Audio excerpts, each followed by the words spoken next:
This is my friend Colin. He wants a custom keyboard to replace his old board. This is my keyboard. This is the keyboard I'm using. Razer, classic. Got a couple missing keys. It's got the E and the 1 missing, and the W is prone to falling off. So that happens sometimes. Can't get it back on. Ooh. That's the sound, that's how it sounds. You ready for something new? Oh, I'm ready for something new. So I'm looking for a custom keyboard that looks good, but isn't too flashy, too stylish. I want it to have a creamy sound, like those boards you see on TikTok. I want it to be metal, and it needs to be max $100. I think I can do that. So we're gonna build Colin a keyboard, and we only have $100 to do that. So that begs the question, how good can we make the creamiest sounding keyboard for only $100? A keyboard build is generally broken down into a couple different parts. First, you have the base, which of course comes with the actual top and bottom pieces of the case, a PCB and plate, and if you're lucky, it comes with a bunch of included foam. Then you have the switches that slot into the plate and PCB and are what not only give the keyboard a unique sound and feel, but the actual actuation piece that tells the keyboard whether or not you pressed a key. Lastly, you've got the keycaps, which go on top of the switches so you're not just poking little tiny stems. These are all the main parts of a keyboard, and the first part we need to find is the base.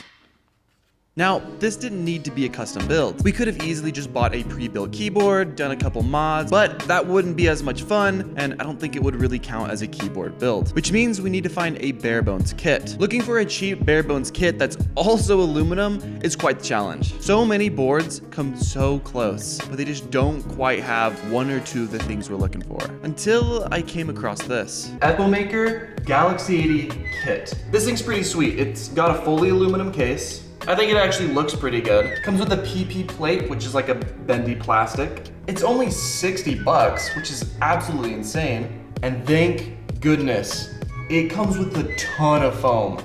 The foam is important because it's a pretty key ingredient for that creamy sound profile, and it pretty much just dampens all the sounds in the case. This is a good thing for the creamy sound profile because it reduces the ping and vibrations within the board, and it helps make the sound deeper as a byproduct. You should also try to get a softer, more flexible plate like polycarbonate or POM, since it helps us achieve a deeper sound. Flexible plates made from softer materials absorb more vibrations, including some of the higher frequencies. This dampens the overall sound and reduces high-pitched tones. And hey, lucky for us, the Galaxy 80 had both of these things we were looking for. The next ingredient we need are some nice lubed linear switches, and not tactiles since they tend to have more of a hard bottom out sound. I knew exactly what I wanted to use. Gateron Milky Yellows. No, they're not the most performant switches, but they have a heavy coat of lube, practically over lube. And the more lube there is, the creamier it gets.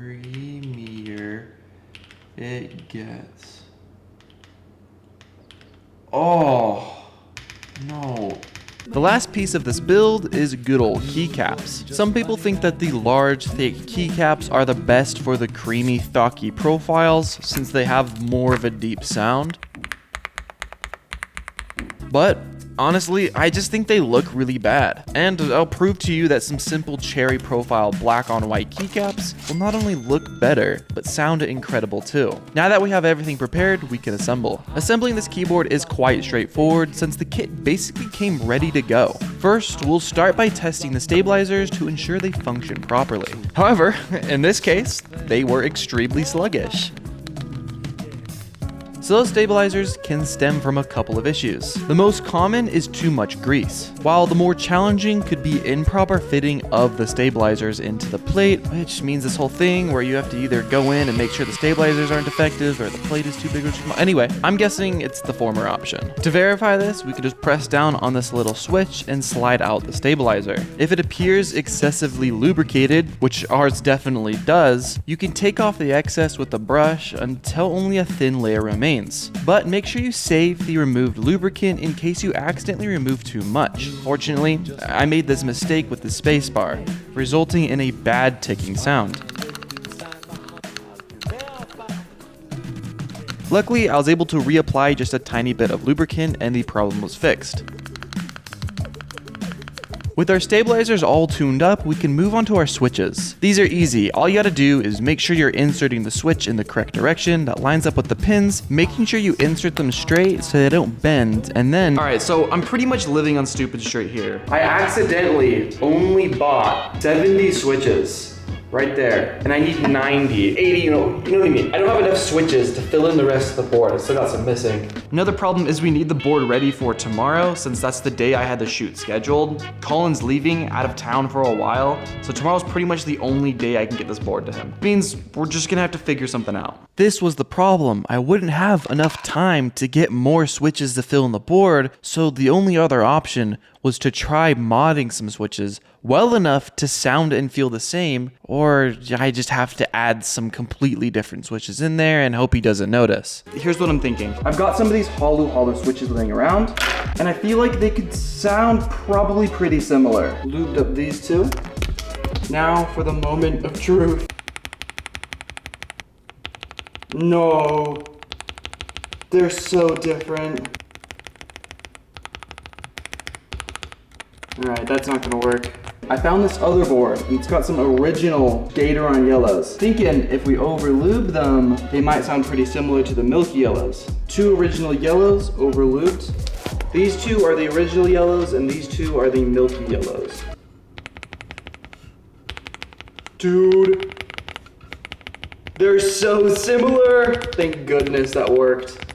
And I have so many of them. Thank goodness this worked, and it actually worked really well. I guess if you're building this board, note you will need at least a 90 pack of switches, and it really does not cost much more. The only step left was keycaps and testing, which went amazing. That's an absolute relief. I would have no idea what to do if the board just didn't work.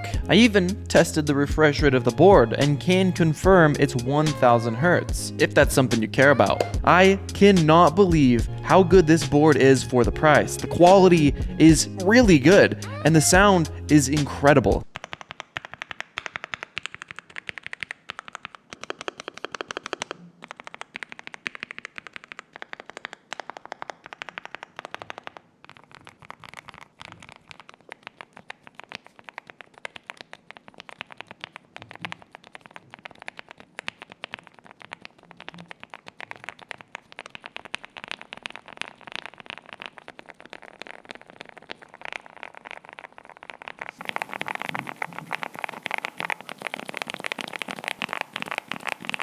The final cost of the board came in at, drumroll please, $114. If I had bought the right amount of switches. But luckily, I already had the lube and, the switches laying around, so it kind of was technically free. So I guess $114, which begs the question, the $100 budget, an extra $14. Well, it doesn't really matter because I ended up just giving it to him for free. For free? There it is. Oh, that's a good sound. It's got the creamy sound. It sounds just like the TikToks. It's metal. It is indeed metal. I guess. It's free, yeah.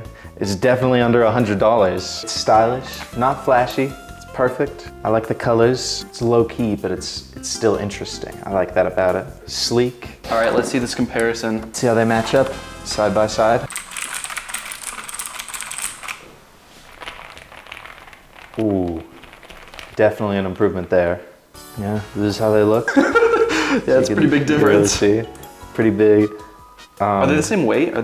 No. This one's definitely heavier, which I like a lot. I kind of move around the keyboard a lot on accident, just like pushing it. So I like one that's gonna stay put. Quality, the metal and everything. This is pretty nuts. This is only $100.